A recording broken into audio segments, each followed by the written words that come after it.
Erin was in trouble. She had no money, no job, no husband, but she had 3 young children. Life is difficult for a single mother, but Erin loved her young family, and she wanted to make their lives happy and comfortable, day after day. She read the local newspapers and called for jobs, but every phone call and every interview were unsuccessful. It was time to try something new. Erin visited her lawyer, Ed Masry. "I'm smart, I'm hard-working, and I'll do anything." She told him, "Please give me a job." It was a strange way to find a job, but Erin did what she had to do. She wanted to be a good person and a good mother. Erin was not like the other office workers. She did not always speak politely. She did not wear dark suits, and she gave her opinions fearlessly. She worked hard, organizing papers into piles and boxes every day, but the work was too boring for a smart woman like Erin. So she started reading some of the letters in lawyer papers to make her days more interesting. Erin was a careful worker, and she wanted to do her job well. One day she found some people's health papers in the same box as their house papers. This was unusual. Why are these together? She thought maybe there was a mistake.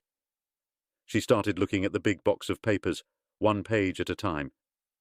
It seemed that a large electricity company, Pacific Gas and Electric Company, PG&E, wanted to buy hundreds of houses in the small town of Hinckley close to their electricity station.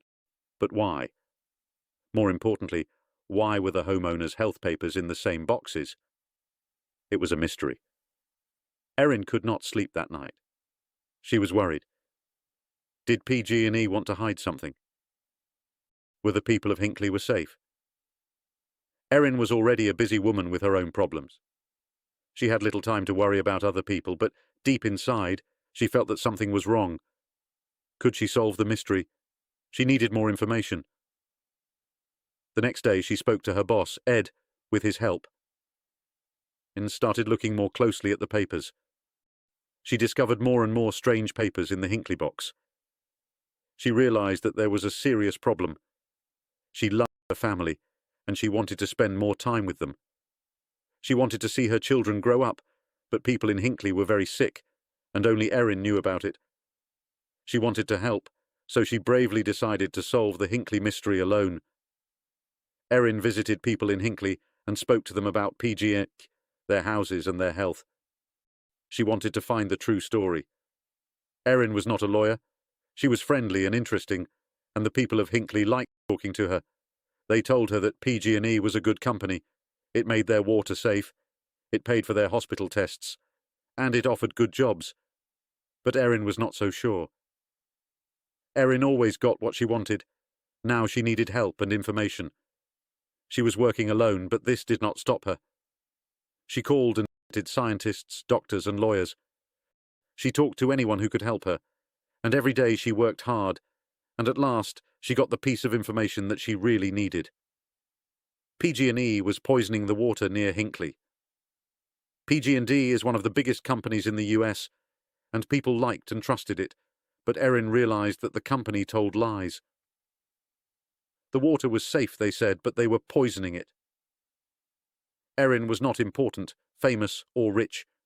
She was not even a lawyer, but she decided to fight against PG&E for the people of Hinckley. She knew that she had to help in every possible way.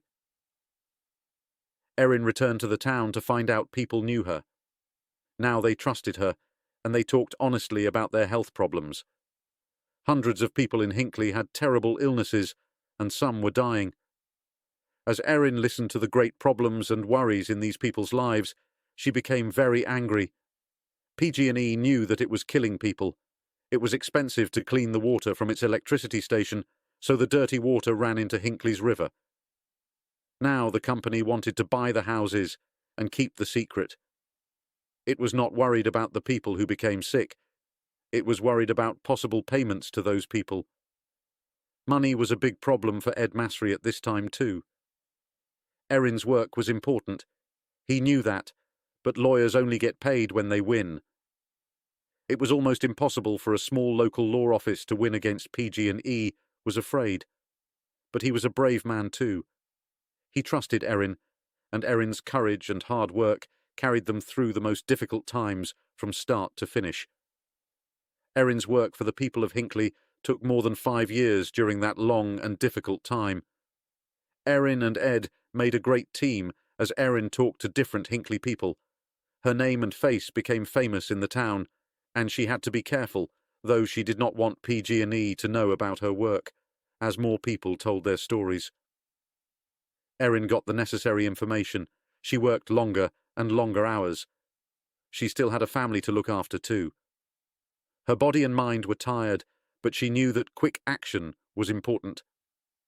Finally, it was time to fight PG&E.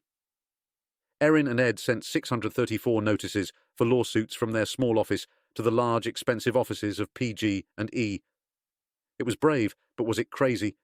PG&E was a dangerous enemy. Was this the end for Ed's company? When PG&E received the notices for the lawsuits, its lawyers immediately realized the danger.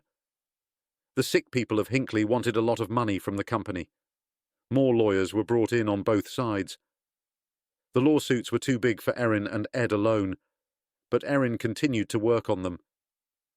The Hinckley people were her friends now. She truly loved them, and she knew more about their lives and problems than anyone. So Erin, Ed, and the lawyers from other companies worked together to do their best for the people of Hinckley.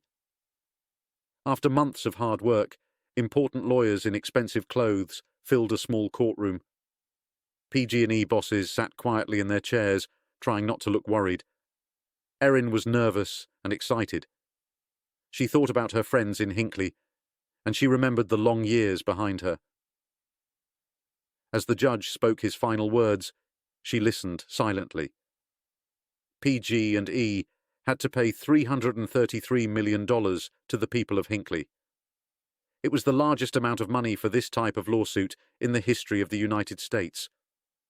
This also gave hope to other ordinary people and small law offices. And when PG&E stopped poisoning the water at Hinckley, hundreds of people's lives were saved.